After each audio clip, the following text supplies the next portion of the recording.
It's only right that's how we start. Welcome back to season 2. Unfiltered University. It's your boy Big Groove here, and I'm sitting here with my co-host.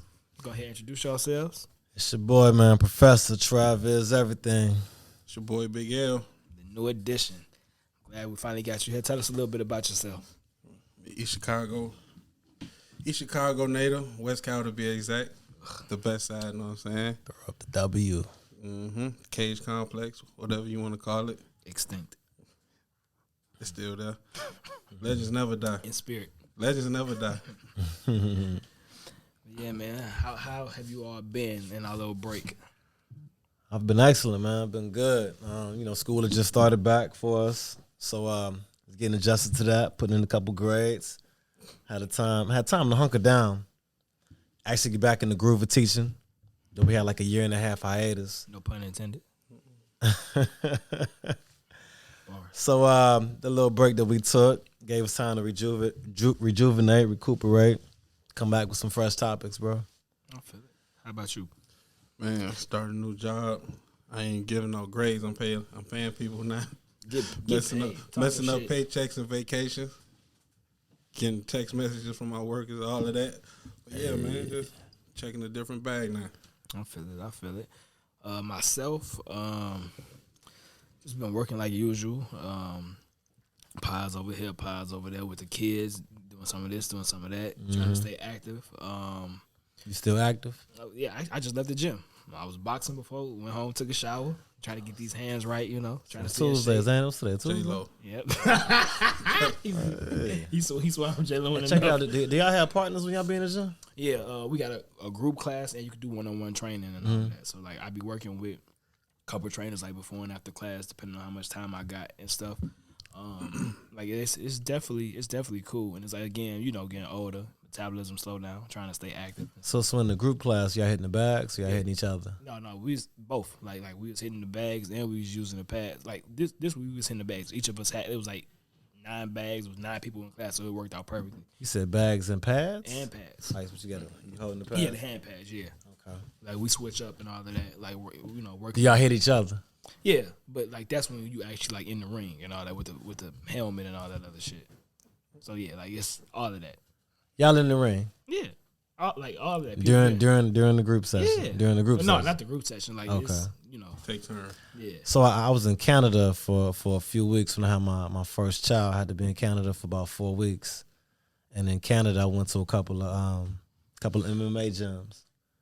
And in the MMA gyms, even though we're doing a group session, might have been like 12 of us in that group session. He'd be like, he would match up 6 and 6. And you'd be lined up across from each other. You have to work on like actual uppercuts against that person. Yep, just like that. Or actual body shots. And then you like rotate the next person. You focus on straight jabs, but you're hitting that person. They tell you to go like a 60%, but you're really swinging on them. Like brown sugar, remember? That's a funny. Like it's funny that you hear that because that's a funny ass scene. But for those of you all who returning viewers, listeners, members of the pod. We switched up a couple of things. Like you see, we added L. Jew became the cameraman. Go ahead, reintroduce yourself. Yeah, I'm still here. It's Jay Moores. I ain't on camera. I'm working the camera. Yeah, good to be back. Good to get this vibe going again. MJ he can't be here. MJ usually helps me out with this, but so take care of some family issues. Yeah, so prayers to him and his family.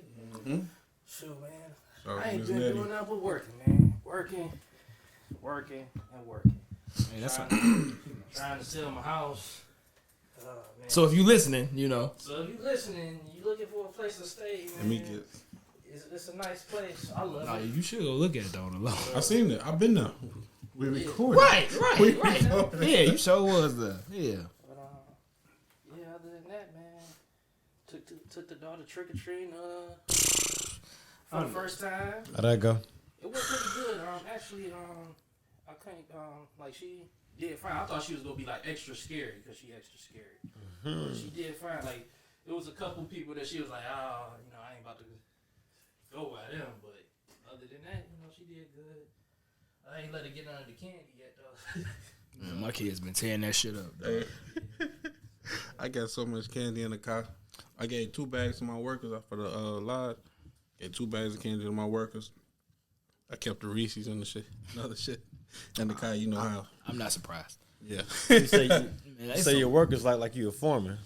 Supervisor. Okay. At Ford. You know what I'm saying? All right. Talk your shit. Do a little something. You know what I'm saying? A little stressful job. I definitely feel you, man. There's so much candy in my house. Like, I'm talking, because Bree took them trick or treating Saturday and Sunday. Did you dress up? Nigga, I had to work both days. I dressed up in my work uniform. It worked. That's what I did.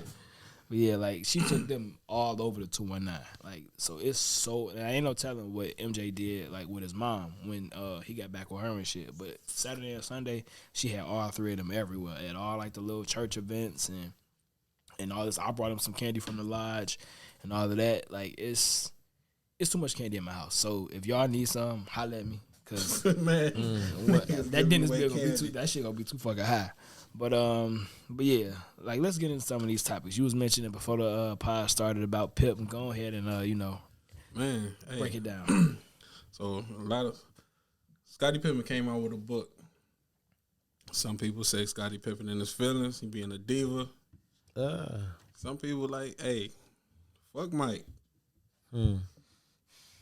What is it? Scottie Pippen say, none of the Bulls teammates got paid anything from the documentary. What is that? What was it called? Last Dance. Dance. The Last Dance, yeah. So Jordan allegedly got $10 million. Nobody else got nothing. Oh, Good. He just talking about how him and Jordan ain't as tight as people think they is. And what did he say? Oh yeah, I seen the quote too. When everything was bad, no matter what Jordan did, he got the praise, but they crucified the teammates. And I mean, you know how I feel about Jordan. You hate him. Hey, call me what you want. He ain't LeBron. But yeah, though, I rock with Scottie Pippen, man. Like, get Michael Jordan, dog. Go ahead, Iz. I feel like, Scottie is a Magic, Scottie is a LeBron. To a lesser extent, if those 2 people are A+ players, Scottie Pippen's definitely a B+ version of them. And he deserves all the credit. Anything Scottie Pippen say, first off, my favorite player of all time. Talk your shit. Who? LeBron? Scottie Pippen. Oh, okay. You're not the first person I heard say that either. Of all time. And that's just because he was my favorite player coming up. So growing up, Scottie. Y'all gonna say Jordan, I'm gonna say Scottie. So I just had to stick with my roots. I'm not saying he's the best player of all time, but my favorite player of all time. So, when you talk about Jordan and Jordan not paying out for The Last Dance, imagine if Julius put out a little side view documentary of us 8 years from now, and we don't get no money after this, and you come to find out he done made $8 million. What? Gotta go see him. Gotta go see him. See, and this is why I differ from both of y'all, because I'm literally on both sides of that fence, and my go-to is you can't be that, but in this situation I have to. Here's why. Number one, I said it years ago. Me and Rich, rest in peace, used to get into it all the time, and I told Rich, I'm like, I think Jordan would have been a first ballot Hall of Famer without Phil and Scottie. Jordan wouldn't be the GOAT without Phil and Scottie. So I'm absolutely giving them their credit for what Jordan became and what they became as a unit. Mm-hmm. But I don't think Scottie gets enough credit for what he did without Jordan and for his addition to the team in general. So I understand why he feels like jaded and upset.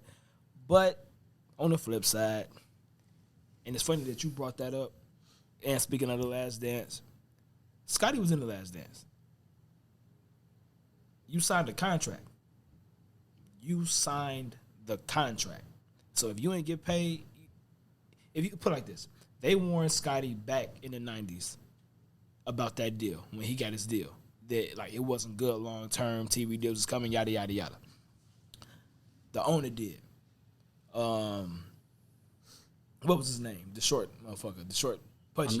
Krause. Yeah, Jerry Krause warned him. Excuse me, Jordan warned him. All of these people warned him. And I get it. You said you had to take care of your family, all of that. You got people back in Arkansas depending on you. I get it.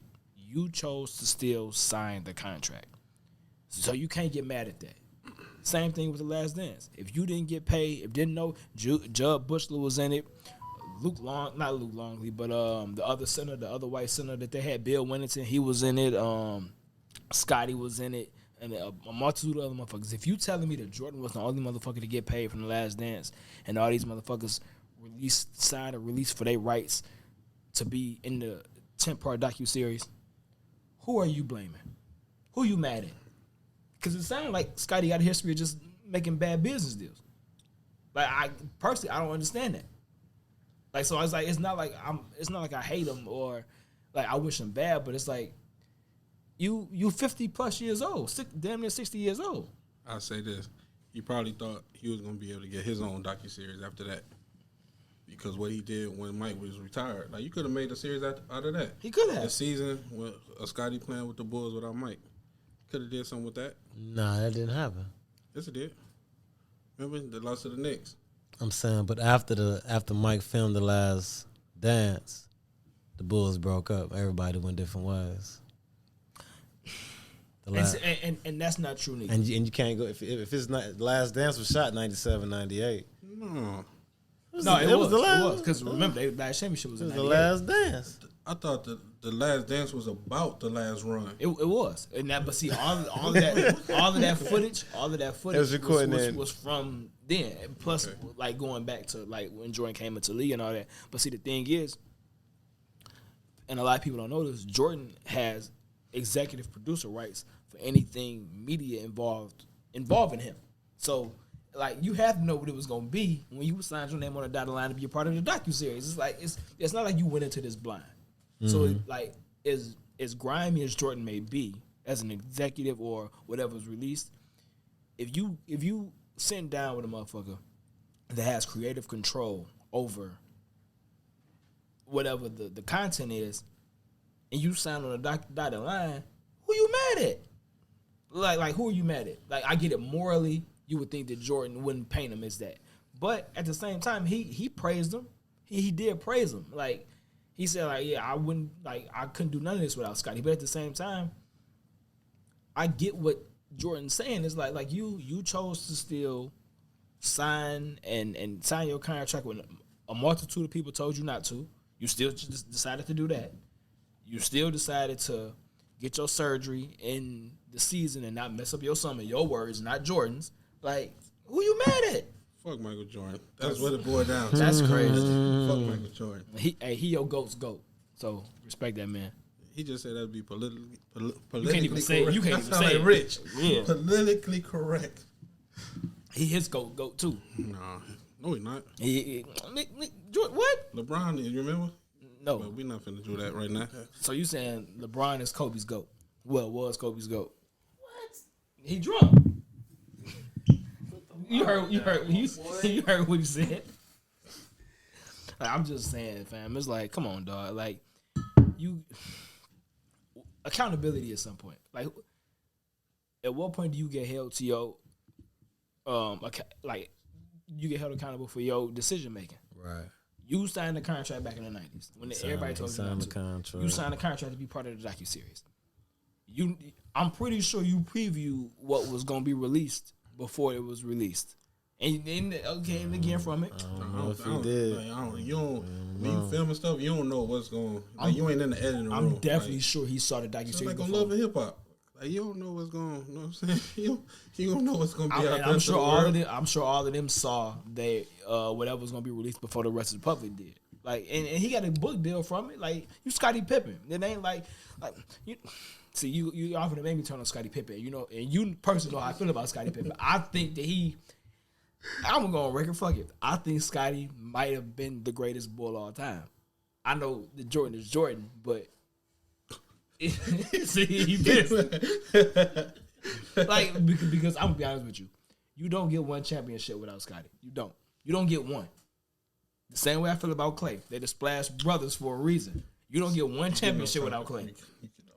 Like, and no, I don't think Clay is better than Steph, but you can make the argument. You can make an argument. Jordan was just a better scorer. Scottie was a better everything else. A better distributor, better defender. Pip said this. He said, Michael Jordan would never have been Michael Jordan without me. That's a fact. Horace Grant, Tony Kukoc, right. John Paxson, Steve Kerr, Dennis Rodman, Bill Cartwright, Ron Harper, B.J. Armstrong, Luke Longley. He said, I apologize to anyone I've left out. You know what I'm saying? Pip got his points, man. He got his speaking points. I mean, he didn't lie, but like it comes off as sour grapes and acting like a bitter bitch because, like, you had a part that played in that from the negative standpoint. Like you could have held out. Like, and I get it when you come from nothing. Like somebody put that money in front of you, but you got to bank on yourself. Like, and that's why I do respect Jordan. He decided, like, again, that whole 90-10 rule that the doctor told him when he broke his foot in 86. Like, yeah, like it's a 10% chance you'll break your foot. Yeah, but it's a 90% chance I won't. So I'm gonna bank on me. He came back, played, got him into the playoffs. You gotta respect a nigga like that. Like the truth, and that's where I am starting to lean towards when people be like, okay, Jordan built up Scotty's mental. Because you can tell that Scotty is mentally weak. You seen it in his old age. So you can imagine when he was like in his early 20s. Like Scotty probably is made out of paper mache. So I get what people are saying. Jesus Christ, man. Because from a talent perspective, I think Scotty is unmatched. But from a mental perspective, he like LeBron. Like very emotional. Very, very weak. Yeah, you agreed already, so it's too late. I'm gonna let that one go. You can have that. It's the truth. You can have that. Did I lie? You can have that. Stop me when I start lying. You can have that. I'm just saying, like he's emotional, and I think a lot of his ire and disdain is self-inflicted at this point, and he keeps passing the buck instead of like owning up to his own like bad decision making at times. That's just how I feel about it. So at the end of the day, fuck Michael Jordan. That's crazy. He bogus. It is what it is. That's crazy. Yeah. What's the next topic? What's the next subject, baby? He was geeked about this is Howard and they rats and roaches. Go ahead and breathe. This is just an unfortunate situation. I don't think it was, unfortunate situation. Like I say. It happened at Howard Homecoming, not Howard Homecoming, but at Howard University, dealing with their housing and living in the dorm rooms and the dorm room situations and how it kind of got out of control in one of the dorm rooms. And growing up as a kid, one of my first interactions with college dorms, I was probably around like 7, 8 years old, and my auntie was going to college. She was like 13 years older than me. And my first experience going down to her black college, in the South, in a dorm room full of roaches, a dusty dorm room that we had to sanitize. Yeah, she had roaches too. Oh yeah, flying roaches. Flying roaches. I ain't never seen a flying roach in my life.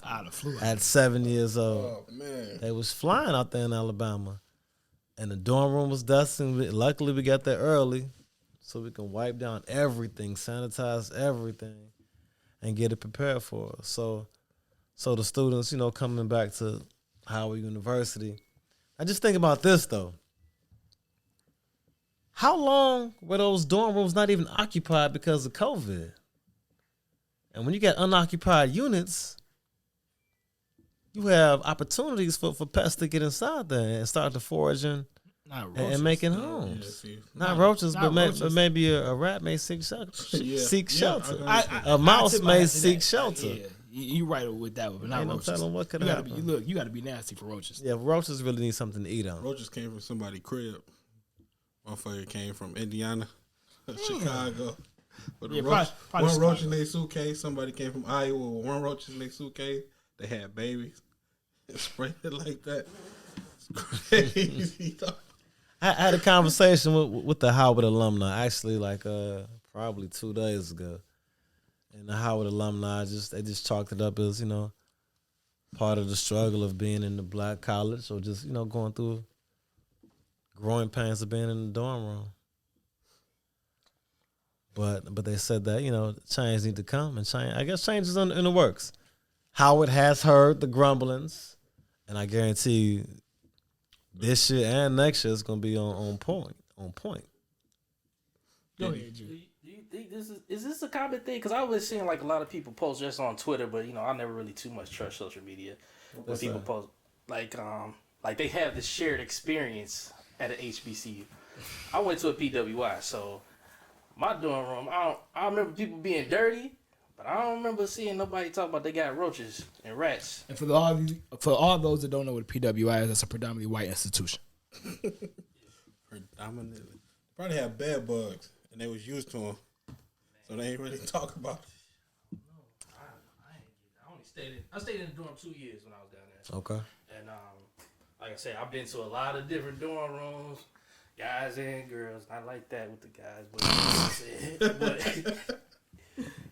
That's funny. people just be dirty. They from home. Their mama used to cleaning up. They used to their mama cleaning up after them. Their grandma cleaning after them. And they get to college, they don't know how to wash clothes. They don't know how to clean up. Pick up after themselves. Leave an old pizza, take it from the dining court, keeping the plates in the cups. And it just, the room started to stink. But I guess it's just how you grew up, man. Right. I guess this is how you was raised. Yeah, it is at some point. But that's what I'm saying. Like, I don't remember speaking with somebody, even in the, like, older dorm rooms. People talk about, we got roaches or we got rats. And, we in the middle of, nowhere, Indiana. We ain't doing that. We ain't 219. We ain't had that. I don't know. I always think people exaggerate. People always call them a mouse or a rat. That was me. I own it.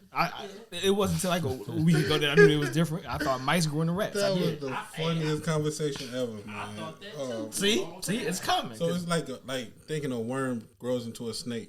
No. It's the simple. No. Wait, we not doing that. We not doing it. So No. it's cool to think that a mouse turned into a rat, but it's weird to think that a worm turned into a snake. It's the same shit. No, it's not because to the naked eye, a rat and a mouse are damn near identical. I didn't even know they different in size until I googled the shit. Oh yeah, they different in size. Fam, like you would never mistake a worm for a snake. Not even a baby snake. You would never mistake a mouse for a rat. I was walking to my desk. Listen to this. I'm walking to my desk at work. Yeah. I get there, see the garbage bag damn near halfway in the garbage can. Like, damn, this fan blowing hard.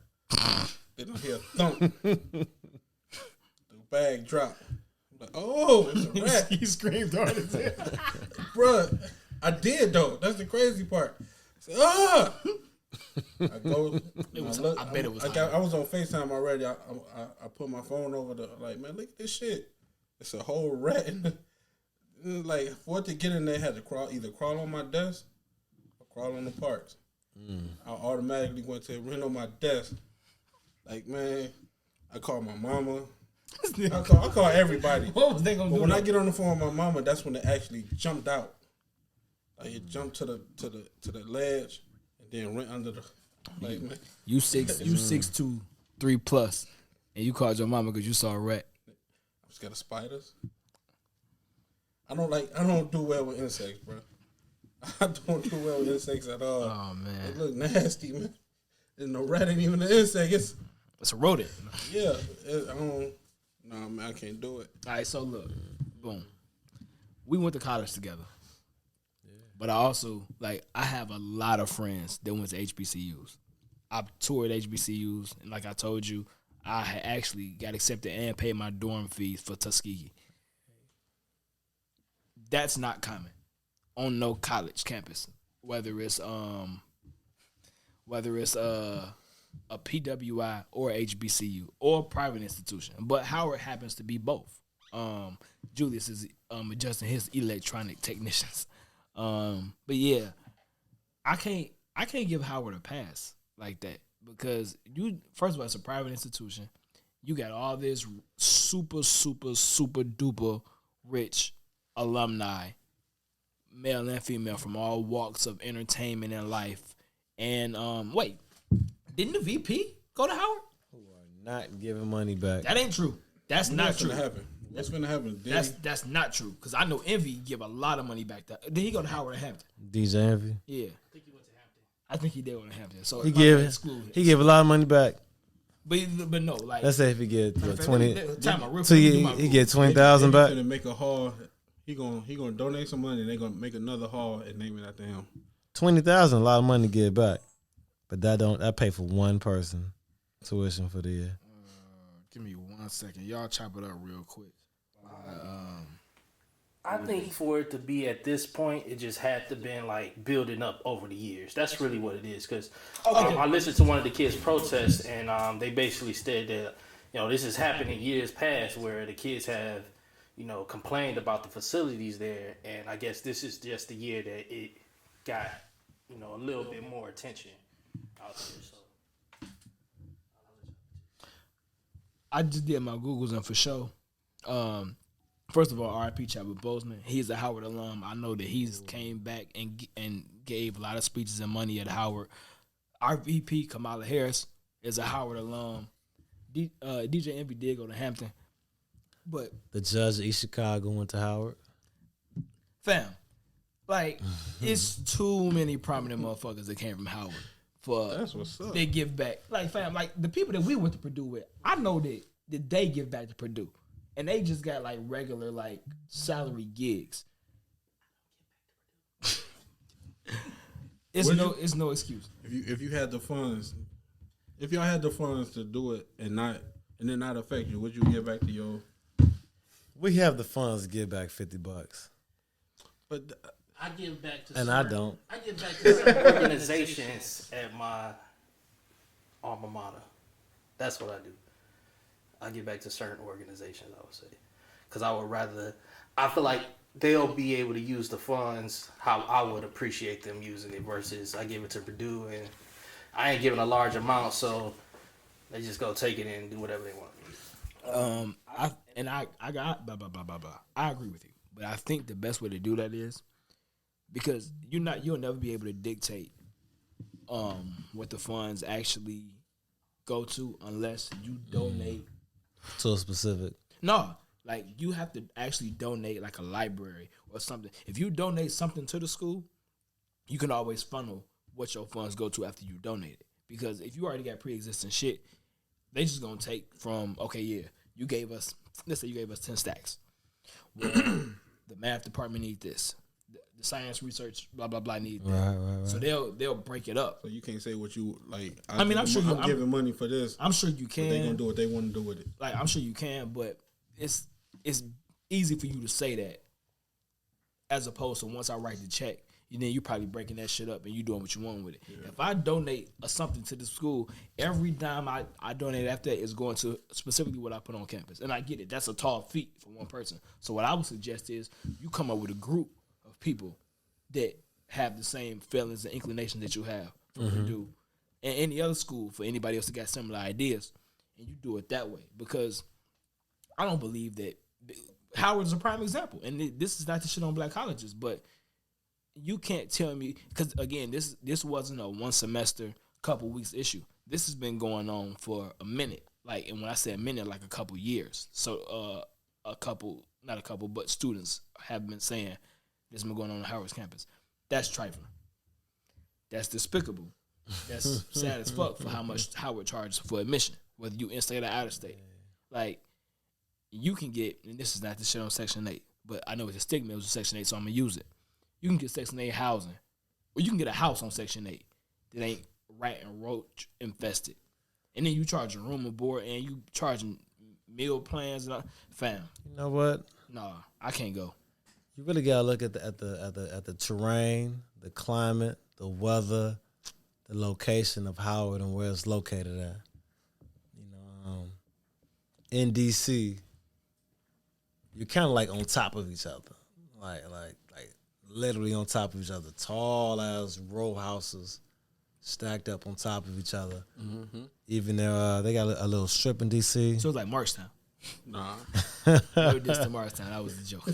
They got strips in DC with bars and clubs, bars, closed restaurants, little bodegas, and they're like right on top of each other. So it's kind of like you kind of crowded. I mean, I get you, and I feel you on the weather part too. Like if because I know it has been hella rain. What was it? Hurricanes or tornadoes, whichever one that on the East Coast. Like, I get it. Like when the weather get bad, but again, this wasn't a one semester thing. Like I get it. Like the bad weather, the inclement weather might have helped contribute to it recently. But if this been going on 2 years plus, come on, Howard. And then you charging top dollar. I don't think it's. I think it came from somebody's crib, bro. Like, I mean, even still.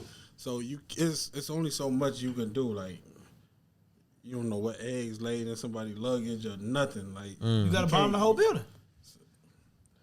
So, do raid kill roaches? Do raid kill roaches? I mean, they got a roach on the ant. They got a roach on the ant on the cover, ain't it? Man, I don't think raid kill. Cause you remember they said like if you was to bomb something like. Oh yeah. The roaches would be the only thing to live. Like, yeah. Ooh, it's good enough for me. A&T, baby. So where did all them roaches from the Lincoln building go when they not? Man, we not doing that. Where did all the roaches from the big buildings in the projects go? And where no roaches in the You lying? Because I knew people that lived in the big buildings. With no roaches in Calumet, bro. North Carolina A&T, y'all. North Carolina A&T. So y'all had lead, but y'all didn't have no roaches. How was a good choice? No, it made them super roaches. How was a good choice? I respect Harold and all the alumni. But if you've never been to the greatest homecoming on earth in North Carolina A&T State University, then you're really missing out. I'm going to homecoming with you next year. Then you're really missing out. Like this let's year. make the plans now because we can do power from there. Yeah, most definitely. I'm dead ass. So I gave Julius back. Always getting hurt the whole time ago. I gave back $400. Yeah, some other shit happened. I gave back $400, but that was for. I mean, that's a lot. Shit, that's a couple books. That's yeah. That was for a tailgating spot, so you had to pay for your tailgating spot in the parking lot for the football games. Do people go to the football games or they just go to tailgate? Yeah, man. Hey, the football game was gonna be packed out for homecoming. Hey, but we was tailgating out. I ain't never been to no like HBCU. For real? Look. I'm finna snitch real quick. I've been going to HBCU parties since my junior year of high school. Yeah, you don't know how many parties I've been to at Kentucky State. I used to go to the IU all the time, Little Five. We spent a lot of time in Bloomington. Let me tell you what happened. So we went to Little Five. That was your junior year, wasn't it? Because it was my sophomore year. What college is that, Little Five? IU. Okay, Indiana University. Me and Trav have been planning this trip all week. The last minute before we finna get on the road, this motherfucker decides to go. So we had to wait for this nigga to find his best outfit, take a shower. Creases J. Like he only had two sweaters. He only had he had this Ralph Lauren sweater with the bear, and then this other. Yeah, this remember other, that sweater? like fab, but I ain't gonna lie. Oh, and shout out to Nikki. Glad you're doing better, because we stayed at Nikki crib or whatever. Like that was a memorable night. That was definitely a memorable night. But on the way back, I got a glimpse of what, because Bloom is right next to Martinsville, right? Yes. Racism. On the way to Bloom. We're at the gas station. We're at the gas station right before you leave. We got out to get gas. When I tell you, every white motherfucker at the gas station stopped, got out their cars and looked at us. Ain't a nigga in the car had a pole. Like at Wendy's. Yeah, I did it. It's a nigga, Wendy's. we want to strap in the car. Pause if applicable. We're driving to Bloom. You pass through Martinsville, and it's a Wendy's out there. We went in there.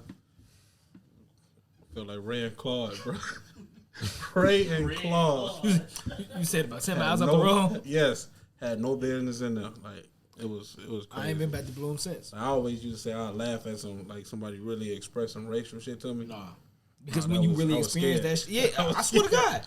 Like, it was the first time in my life I never thought we'd make it home. Mm-hmm. And it was broad day, like, what we leave, like 10 in the morning, some shit like that. Like, fam, I'm talking about, it wasn't a cloud in the sky, sun beaming. I was more frightened than I've ever been in my life. Because I've never been stared at by a group of people with that look on their face. Like, I'll let it go out there now, though. Fuck that. Nah, yeah, I have fun out there right now. Who out there now? Whoever out there. Oh. Whoever out there now. I don't know a soul at Bloom now. Yeah, I have. All my friends graduated and moved out of state and all that type of shit. But yeah, moving right along. Go ahead. Let's talk about your girl. No. Before we get in there, I had a question. Because that's gonna lead into that. Talking about Jada? Yeah, we gonna get there. You just hold your horses. She fine. She's something. How do you all view social media? Do you think it's a good or a bad thing, and how do you think people should navigate it, or what should it be used for? You should navigate it with a compass. Whoa. He talking, ain't it? He talking. Damn. Dropping the clues bombs. Damn. With a compass.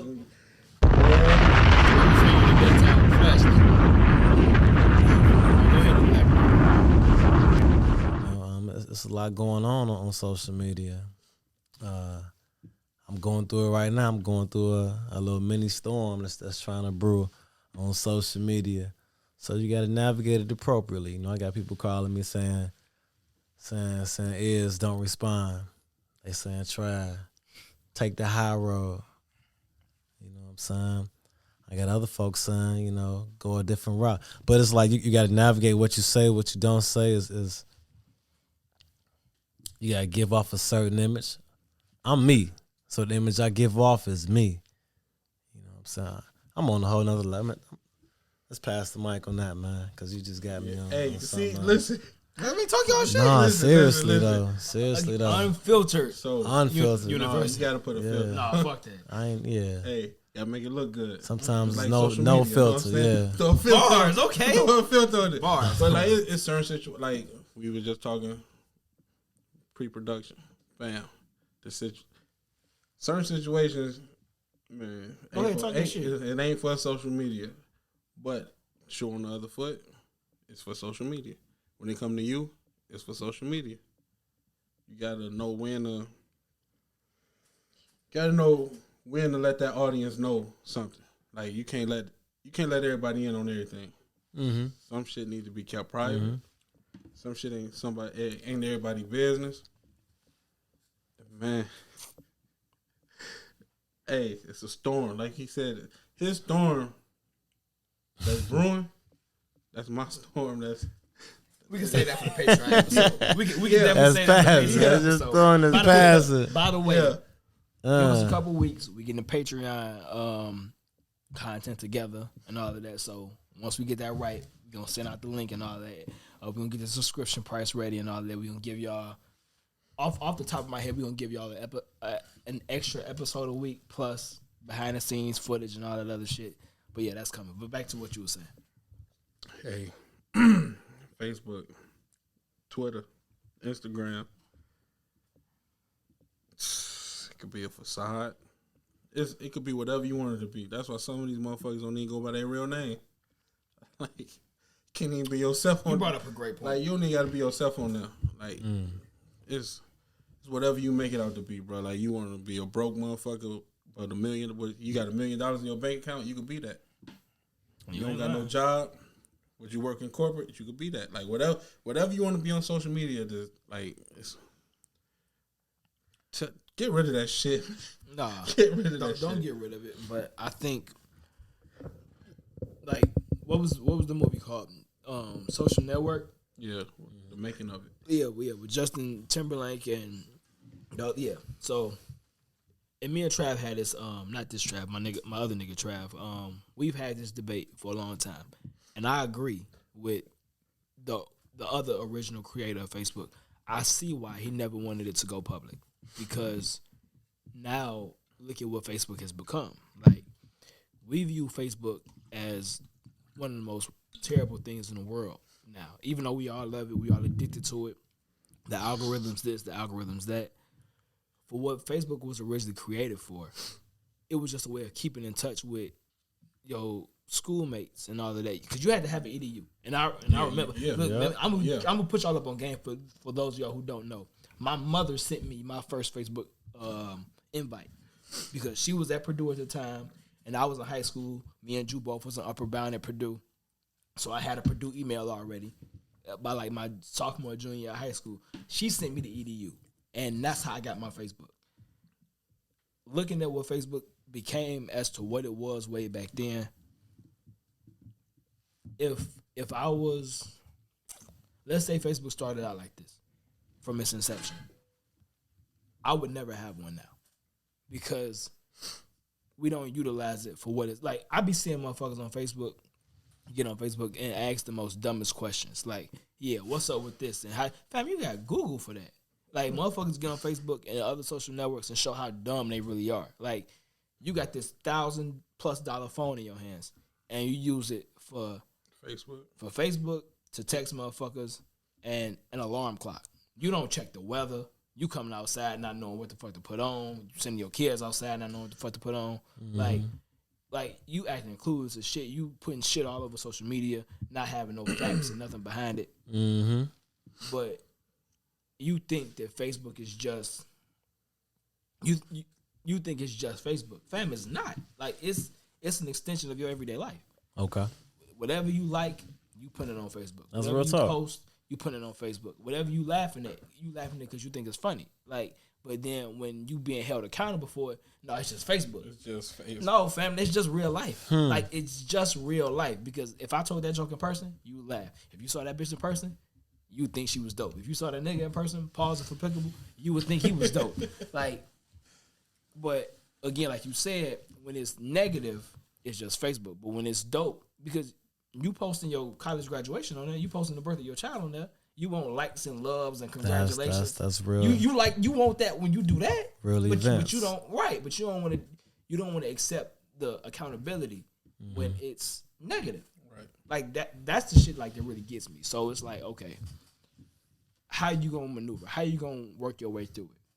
Personally, I've said this for a long time, and I feel like I keep giving away free sauce, but ain't nobody did it yet.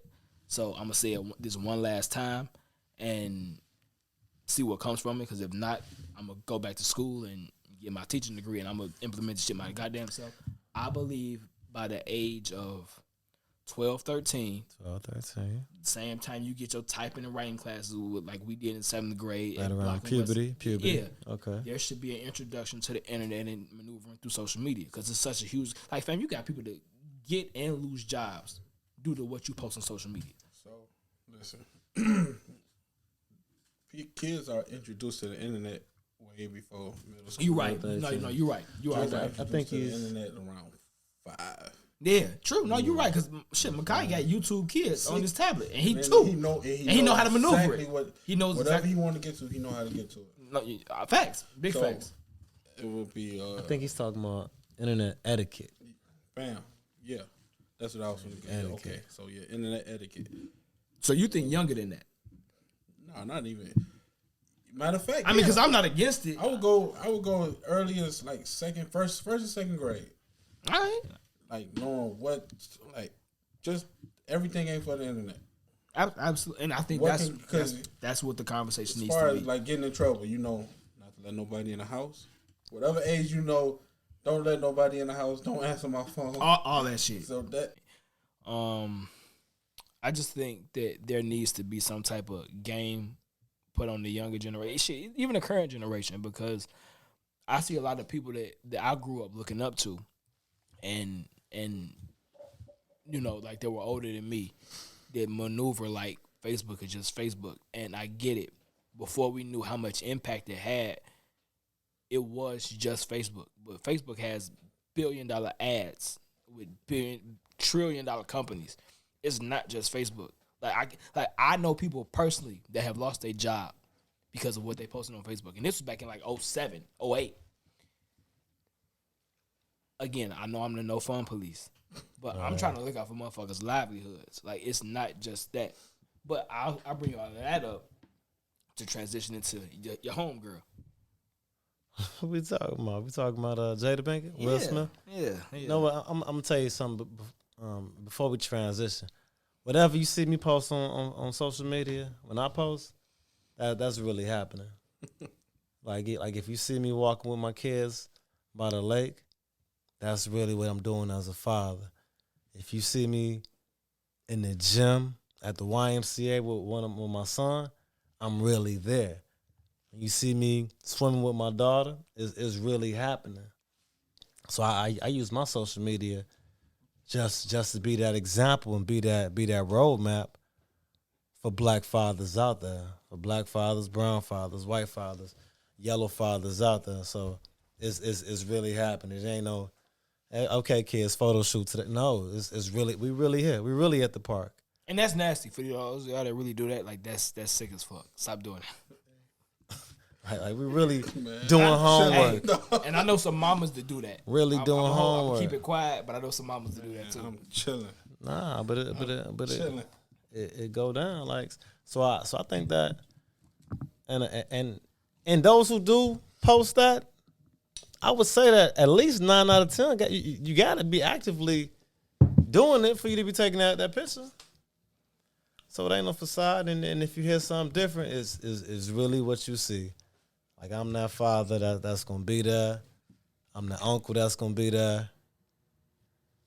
So I'm in the type of feeling right now. You know what I'm saying? But it ain't no do it for the gram with me. Now let's talk about Jada. She really doing it for the gram. You know what I'm saying? Jada, she's for the Facebook. I would have said that Red Table Talk was back down here ever since the August Alsina stuff. Thanks. And has it been an episode since that? And that was back up. I haven't watched the episode since. I followed on Red Table Talk on Facebook. If it's so up, then I it's get up. notifications and shit when she posts shit. So maybe Will knows that he's the pawn for ratings. Maybe Will is acceptable being the pawn for ratings, making that sacrifice. And if it's not a ploy, if Will's not in on it, and Jada just did that and just exposing him like that, bro, you gotta have a talk, or you gotta have something on the side. Maybe he got something on the side, and he cool with her talking ish, cause he gonna do what he do. I just want to know what he done did for his family to be treating like this. Hold on, because wait, because Larry said something to me years ago. It's 2021 now. I started at Larry in 2013. Larry had to say this like between 2014 and 2016. And we was having a conversation in work, and it was like, if I cheated on you, and then you stayed with me, you took me back, and all this other shit, and then you turn around and cheat on me, it's 10 times worse because you know how you felt when I cheated on you. To this day, I've always carried that because I don't believe that the initial cheat, if you truly love that motherfucker, is as wrong as you cheating back. Because you cheating back just to get me back. As opposed to actually, like, you don't know why I cheated. I could be cheating out of greed, or I could have cheated because it's some shit going on that's foul, fucked up in our relationship, and I love you too much to want to leave. This nigga's really over here. Like, so I don't care what Will did. Truth be told, they said that when they had that Red Table Talk that he did whatever he did. But see, I'm old school. Like, I grew up around old school niggas. Whatever Will did, we had no knowledge of at the time. Like, yeah, it's rumors going around now. You can see little posts on the internet about him and what's her face Marga that he did Focus with. But even when it happened, supposedly, we didn't know about it back in 2015, 2016 when Focus came out. We learned about it in like 2019, 2020. There is some, this might sound messed up, there is something to be said about Will knowing how to hold it down and not letting his dirt hit the street. Fam. Jada, what are you doing? Like, talk to her. But go ahead, you. I wasn't gonna mostly touch on that part. I was just saying, like, I don't know, man. It seemed like she don't really love him like that. And then, like, I forgot who I was talking to, but they were like, you know, she always, like, at some point when you got to get over somebody, you know, like, and then, like, yeah, she always going about Tupac. And then you got your daughter who never met this man. Writing letters. She probably ain't even heard a Tupac song, man. And then you just, like, all right, like you said, like, all right, that leak where she messing with dude, like, we don't, it's been speculated they swingers, but we didn't know. It's just speculation. We didn't know. Like, even with old girl, we didn't know We don't know if it's true or not. What we do know is you fucked this nigga. You was messing with August Alsina. We know that. Like, you admitted it. And for you to just be getting out there, it's just like, damn, he must have messed you up so bad that you just like, hey, it's out here now, man. We don't care. But no, you could have left. Who said she wanted to leave though? Like at left when we was working together at the old plant, you brought up something about you told me I act like I'm management, and I understand. Like it's weird because my workers now tell them that to understand the management side and the worker side, it's a gift and a curse. So with the Jada Pickens thing, like, I understand it. I understand both sides. I understand her side. I understand Will's side. Like, we always say, like with the NBA players, we want you to say what's real. She's saying what's real, how she feel. But at the same time, is you looking at it as Will, at Will's point of view. Like, damn, if it's me, you got me out here bad. But that's really what we want to hear. Like, how you really feel. But it's just bogus how it's coming on. You know, how does Will feel walking back into that bedroom? If it's real. Will probably sleeping on the couch. If it's real. Guest house, motherfucker. If Jada really saying what she feel, if Will not in on the hoax that they pull on all of us, if it's real, do I even want to have sex with you anymore? You know what I'm saying? Or am I now asking you, baby, how you want it? Am I doing it how you like it? What do you want? What would it? Am I doing it how you like it? You are. Am I long enough? Man, wait, boss. Am I, reaching that? And when you can't live up to August had charges pressed against him. Oh, I didn't know what we was for having sex. I didn't know. Somebody pressed charges on August. For what? She said he was too big. Man, wait. Yeah. And Will can't live up to that, son. Hey, man. She pressed charges not for rape, but just pressed charges for like, that was battery, the way he beat me. He's stressed. Real life. So it's like, can't even Will even live up to that? That's crazy, man. I wouldn't even want to. So look, right. My thing is, if it's that bad, pause if applicable. I'm talking about Jada. If what Will did is that bad, or if his love making is that bad, or whatever she said, because I get it. The media mistook her words. I'm gonna say what women always say. Leave. If it's that bad, leave. Because your kids ain't kids. Your kids are multimillionaires of their own doing. 20 plus grown adults. We're not sticking together for the kids at this point. These kids are worldwide phenomenons. Willow and Jaden both are recording artists, movie stars, adults. Why are you gripping this mic like this? Pause. Because, hey, you just says, I'm chilling. No, go ahead. No. Talk your shit. If you leave, like if it's an issue, leave. What's more? Don't go get no get back. No. Exactly. Don't do nothing that's going leave. If you ain't happy with no matter what it is. How painful is divorce? How painful is losing half of your paycheck? How painful if you don't want to be there. How painful is it, you know what I'm saying, having to split up Thanksgiving and Christmas? How painful is having your kids figure, okay, where they gonna be at on these days and those days? Depends on what the alimony look like. If the alimony looking good, they ain't no pain. I got one better for you. How painful is fucking somebody and you don't even know if they're thinking about you while you fucking them?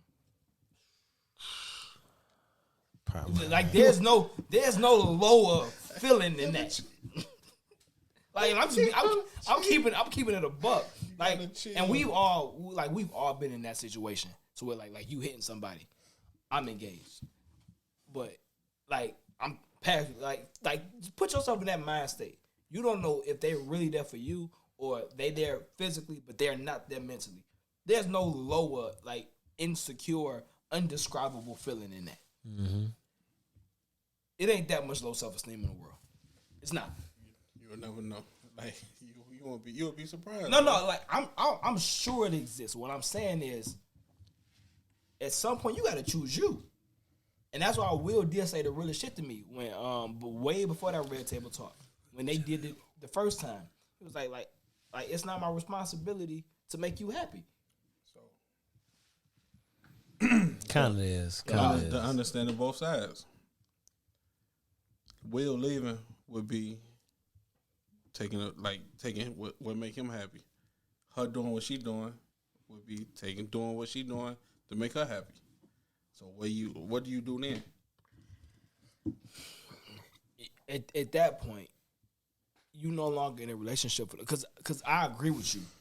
Like I do believe that your intention should be to make your spouse or whoever your partner is happy. But once you see that you've done everything trying to abide and apply to their love language, not yours, you gotta choose you at that point. Like you can't stay in a non-existent relationship just for the physical or just because you don't want to hurt that person no more. Like you killing yourself trying to be there because you think that's what you're supposed to do. Like no, like sometimes you gotta rip the Band-Aid off. We're not growing. We're not succeeding. You thinking about other motherfuckers. I'm probably thinking about other motherfuckers. We here in name only. We here in celebrity only. There's nothing of substance or sustenance, whatever the word is, that is tying us together. Abstinence, nah, substance. That's definitely what's going on. Shit, like she talk like, and that's my thing though. You also like, I get it. You can express yourself. You have a platform. You can say whatever it is you want to say. But, and I'm gonna keep it a buck. It's a lot of times that me and Bree get into shit. I'll never bring to the platform or no other platform because it's my job at all costs to protect her. Mm-hmm. Just like I feel like at all costs, no matter what her and I got going on at home, it's her job to protect me. So her and I can fight through whatever we got going on. Mm. But once you open it up to the public to allow and I ain't saying I have somebody outside the relationship to confide in, friend, family member, whatever, but I'm talking about just motherfuckers who want to be nosy. Once you do that, in my opinion, the relationship is lost because, like, it ain't that's a level of, I guess, I don't want to call it humility, but like that's a level of just disrespect that you can't come back from. And again, Ish said the shit. He was like, we watched Will sit on that red table and watch his eyes get as red as the table was. Yeah. Fam, like, and you popularize the term entanglement just to avoid taking accountability for the fact, again, he said some real shit months ago. If Will did to one of Willow friends what Jada did to Jaden's, we would be calling Will a predator. Mm-hmm. We would nail Will to the cross because August Alsina came in that house under the guise of needing help, not being mentally all together, and she started fucking him. If Will did that, that's predatory. Like we would nail Will to the cross for all type of manipulation, exploitation, any Asian that you can add to that shit. Like we would nail him to the cross, but because Jada's a woman, we giving her a pass.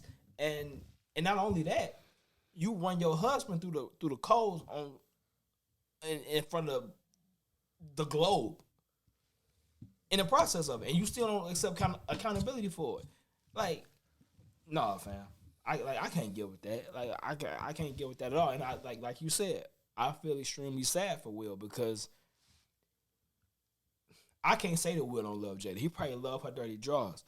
But again, at some point, to me, you got to choose yourself. Because it's like, okay, fam, we've been together X amount of years. We done had our ups and downs. I did whatever I did. You did whatever you did. But the difference is whatever I did, it didn't make its way home. Or it didn't make its way to the front page. To the world. Nah, fam. Nah. I can't do that shit. It depends on, sometimes money gives you a higher sense of I can't be embarrassed. Like, you can't embarrass me because I'm worth 200 mil, 100 mil. What's going to embarrass the average person? I don't mean nothing to me because I still wake up in this mansion. I'm still hopping in this Rolls Royce. Do I look embarrassed? Or was I left off of Bad and Bougie? Do it look like I was left off of? Do it look like I was left off Bad and Bougie? MJ love that song. Man. So, I don't know, fam. It's crazy, bro. Like, you can't, ain't no words. Like, it's weird. Like, and I've seen my closest female friends like try to say that like they just different, and you can be different. You could be swingers for all I care. Like, my thing is, whatever two married people agree to in their home, that's what you agree to. I ain't judging that shit, but you can tell the Will ain't agree to that. Like you ain't sitting there crying to some shit that you agreed to.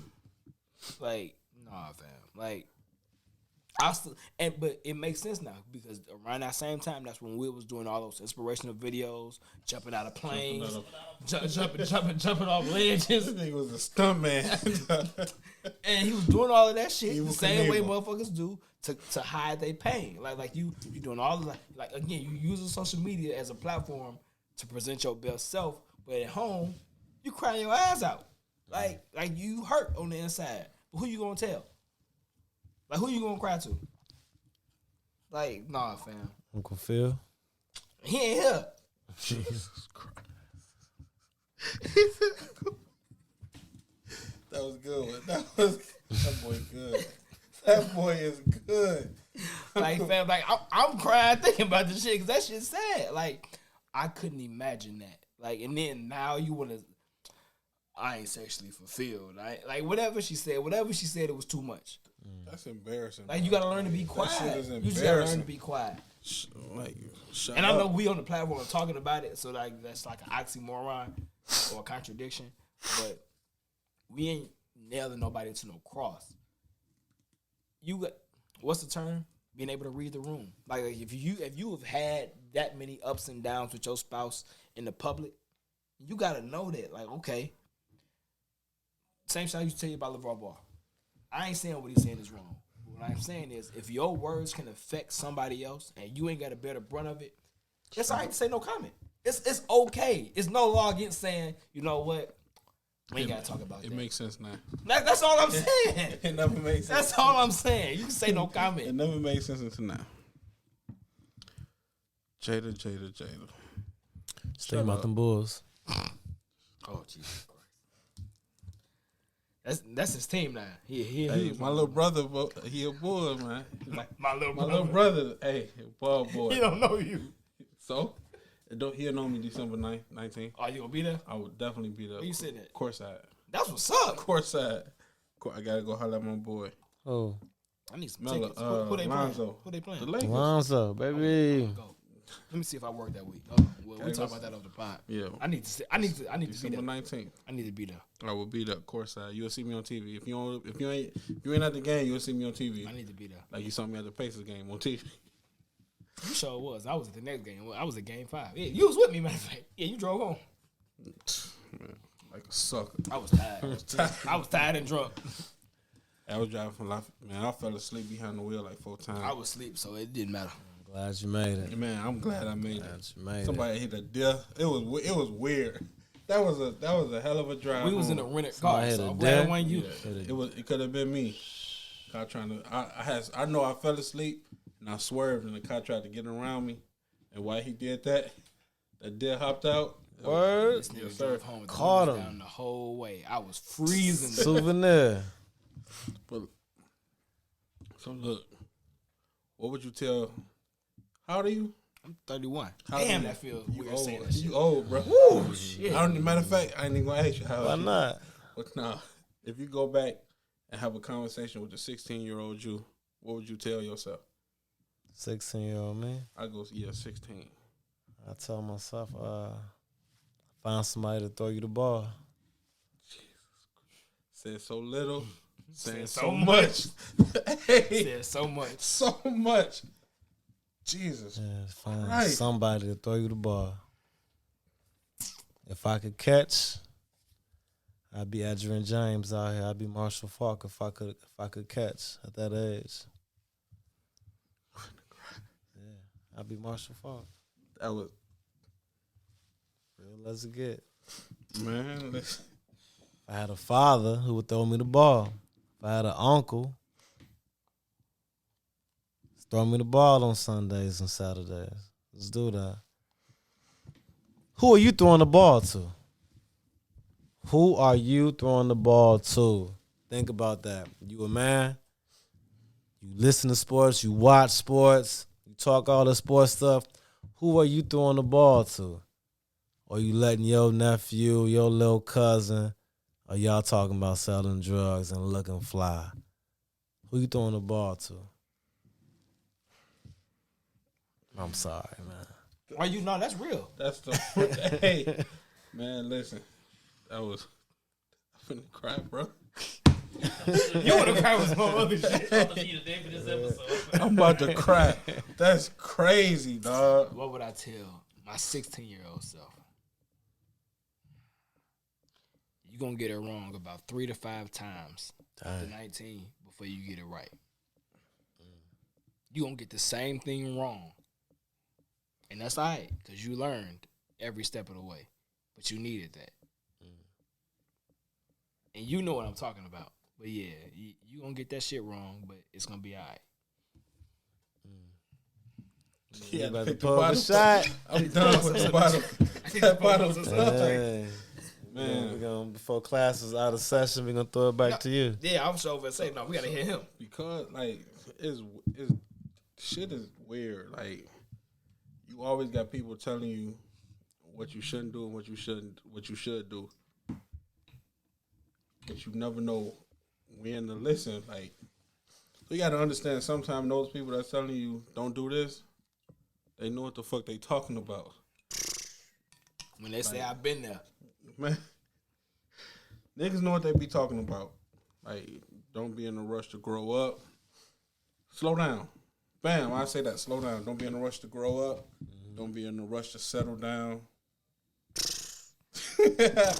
Man, listen. Get on my Reverend Wade shit. Read your whole sermon on this shit right now. Listen. Just slow down. Take your time. Like, you got forever to... I ain't gonna say forever to live because you're gonna die eventually. No, you got forever to live. You got forever to live. Be a kid. Dude, like... You don't got no kids. Be that single father, like single father. Be that single. Be that single guy. Kids, yeah, right? single man. Dude, like, take your time, bro. Like, take your time. Stop being in a rush. Slow down. Slow your. Like Young Buck said, slow your roll. Who said this? Dave Chappelle. No pun intended. No disrespect to nobody. That bitch will be there. I almost punched me in your arm. She'll be there. I promise you she'll be there. She will be there. Do what you got to do for you. She'll be there. To the women or to the men. No judgment here. He'll be there. That nigga will be there. And if they ain't supposed to be there, whoever supposed to be there will be there. Like, those are two things. I just seen the watch, man. The watch thing, I man. didn't say nothing. You had it covered up the whole time, didn't I you? didn't say nothing but a Kenneth Cole, man. Brag different. You got the reaction. Man, please. Swag different, brag different. What you talking about? Hey, niggas is crazy. But no, man, like, look. Like, as much as I would want to redo everything that I did wrong from, like, 16 to 30, I couldn't imagine the path being no different than it was when I went down it, because I had some real shit come from my mistakes. Like, shit, MJ wasn't playing. Shit, Makai wasn't playing. But it's like, I can't imagine life without my sons. And then you throw in Cam in the mix. Not for him being lesser, because he's not. It's just with Bree came Cam. So like it was a joint venture. So it was like, okay. And I don't even want to say that, because I was going to say take the good with the bad, but it's like you take life as it comes at you, pause if applicable. But like, whatever life throws your way, whatever hand you dealt, whatever little platitude, like you have to just pick the ball up and run with it. Like it ain't no do-overs. It ain't no you can switch it. It's just this is what it's like. This is what's coming. What you gonna do with it? You gonna sink or you gonna swim? The realest shit I ever heard was August 4th, 2009 will forever be imprinted in my life. And the reason is his father told me some shit at church, outside the church in the alley, that I'll never forget. It was the day I found out that Tuskegee pulled one of my loans. They pulled my Pell Grant. Because I told you I had already paid my dorm and shit. I was never supposed to go to Purdue. Never ever. I was supposed to go to Tuskegee. Hey. I went to the church to try to fax some shit off or whatever, or call somebody or whatever about my Tuskegee shit. And that's when I found out that this shit was basically sold up. I couldn't come up with 12.5 by the 9th or whatever. And I'm like, okay, I got a 4 right at Purdue. I might as well take Purdue. He was like, if you want to learn, you can learn in the alley. It's not about wherever you go. It's just whatever you want to do with whatever life throws at you. If it's truly important for you to get your education, you can get your education right here in this alley, in this dumpster. I never forgot that. Who told you that? Your father. I'm finna beat his ass. Nah, you finna fight his boy. He ain't never told. Cause I was hurt. Like I was so, like I had never been so, like I felt the lowest because I had already had, like I had never had no plans of going to a PWI. Never in life. Never had no plans. I'm disrespecting that school like that, man. Man, listen, like it's no disrespect because all the friendships and bonds that I made at Purdue, I'll never ever take for granted. But I didn't have any. Like that was the greatest thing that happened to me that I didn't plan because I only applied to one PWI and it was just Purdue. I had applied to UAPB, Tuskegee, Norfolk, and one other HBCU, Alabama A&M, I think. I had no plans on going to Purdue. You said North Carolina A&T? Yeah. No, Norfolk. Oh, okay. I didn't apply that. That would have been my brother Chris. He loved A&T drumline. Dancing. But it was like the only reason I applied to Purdue was just to make my mama happy because she's a Purdue grad, and I knew I would get accepted. But like I was hurt because I had already had everything planned out and shit. When that shit didn't work, like I was literally back at the drawing board, and my granddaddy told me, Larry Pops told me, he was like look, like what my granddaddy and my granddaddy told me was like, I don't understand why you didn't take Purdue from the jump. You want to go out of state, but you got a 4 ride at Purdue. You got 21st century. You a legacy because your mama graduated. Blah blah blah blah blah. Like, but fuck all of that. Like, you know, I was in the band. I was on the drum line. I was really like the real HBCU nigga. Like, I was never on the PWI trip, but hella blessings came from me going to Purdue. I went to Purdue with my sister and my brother, like all my closest friends that I was upper bound with. Like we was like the support system that I needed that I wouldn't have had. Like I knew it was JR at Tuskegee and one of my friends from work. She had graduated. Yeah, JR is my cousin. He was at Tuskegee. I had 2 people at Tuskegee. I had a network of people at Purdue that I would have been missing out on. Had I like Julius, Trav, Kel, Ray. My cousin Poonie. Like, I had a shit ton of people that if I needed to pull for motherfuckers, hey, I'm 45, 50, Tabia, like, Ronnie, like, I had a shitload of motherfuckers that I didn't even know that I needed until I got down there and I realized, okay, I can't do this shit alone. It's going to be trips back home. It's going to be this. It's going to be times where you need this. It's going to be, like, shout out to Lance. like, it was just, fam. Everything that I thought was fucked up or didn't go the way I planned, it wasn't supposed to go the way I planned. That's what I realized from 16 to 30. It was not what I had planned. It was about what the man upstairs or whoever your higher power is. That's what had planned for me. Yeah, I made bad decisions along the way, but when push come to shove, I couldn't do this shit no differently because everything that happened made me the person sitting here today. So I wouldn't want to change shit. Hey, that's that piece. Shout out to my pops though. Like, I talk a lot of shit about that dude, but that man, he was dropping gems. I don't even want to give him no props though, cause he do though. Like he be dropping them. So shout out to you, man. Shout out to my pops. Okay. All right.